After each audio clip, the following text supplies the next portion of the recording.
Welcome back to Questing Beast. I'm Ben. Today we're going to be taking a look at this review copy I was sent of Black Pudding Heavy Helping, Volume 1. So essentially what this is it's a zine collection. So Black Pudding is in its 5th issue, I believe, and what this does is it collects the first 4 issues all in one hardback tome. And you can get this via Drive-Thru RPG. As usual, links will be down in the description below. So here's what we have on the back here.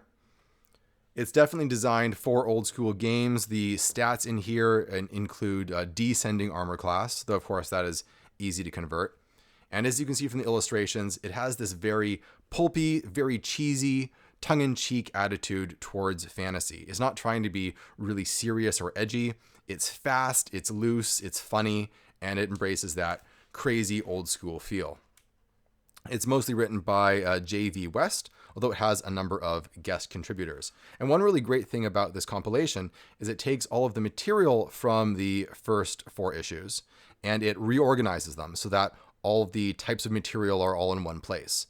So all of the new character sheets are together, all of the classes from all of those issues are all together, and so on. So it starts off with some new character sheets, and they're all hand-drawn and incredibly flavorful and fun. They're all designed for, as I said, a descending armor class. But what's really fun is that if you're running an old school game, maybe Swords and Wizardry, you could have enough of these that you could print out one for every player. So every player would have a completely distinct character sheet. And they are all just a ton of fun to look at and really evoke the distinct feel that you can tell the author is going for. We got some smaller little character sheets here, possibly good for minions or for player characters. We have some new classes, including the Barbara Bunny, the Black Knight. You can really see how the cheese factor is turned up to 11 here. But they are all really funny and goofy and cartoony. You have the Chainmail Chick, the Elementarian, which is a type of elf. The Fey Savage, which is like Conan if he was raised as an elf or a fairy. You can be a goblin. You got Jungle Lords like Tarzan, a Keeper, which is a type of ranger essentially. A luchador. I really like this one. It's a type of fighter, except that you have tons of all of these special luchador moves, like throat punching and the flying elbow. So you have lots of cool little melee tricks that you can throw at your enemies. The Medusa, the Mold Warp, the Raven Heart, sinewy barbarians, shield maidens who get special shield stunts that she can use with her shield. And this one I really like, the Star Wizard. So in this book, it assumes that stars are like living entities that you can communicate with.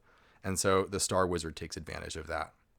And it has a random table here for generating your own stars.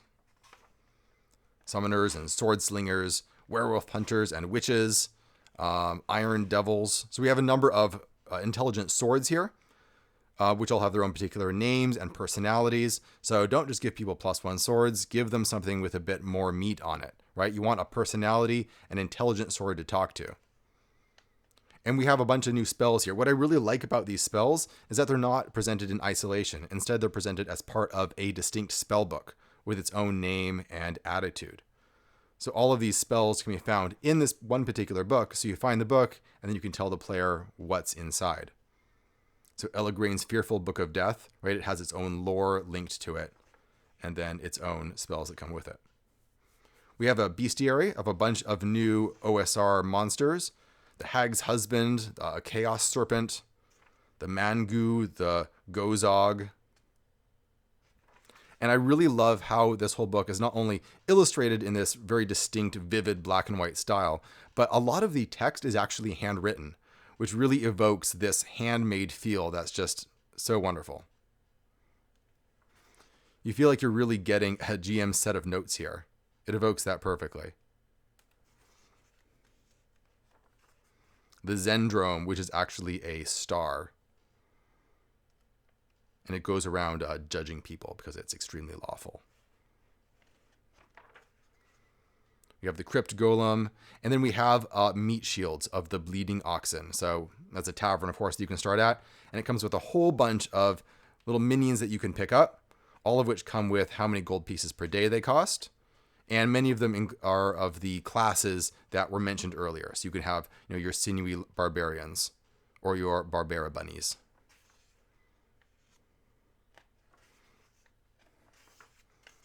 No shortage of minions to pick up, all with their own little backstories and personalities. I like how they all have a turn off and a turn on. So this guy really likes Arcana and really hates conversation. It gives you just enough that it's easy to roleplay them. We got some one-page dungeons. Always great to see some one-page dungeons, so you can pull these out and be ready to go with only a 5-10 minutes of studying them. Everything's included on one page, making them very easy to run.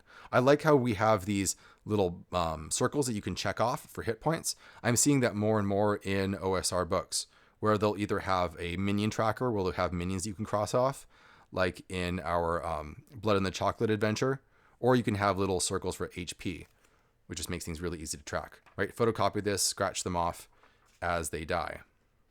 Into the nest of the doppelganger. We have a great dungeon here, The Vault of the Whisperer by Carl Stjernberg. I've seen his stuff all over the place. He does great little maps. This is quite an extensive dungeon.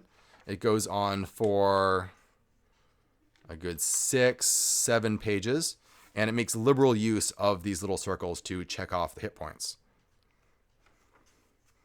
The Blackbird's Cave, excuse me. The Mace of the Ape King.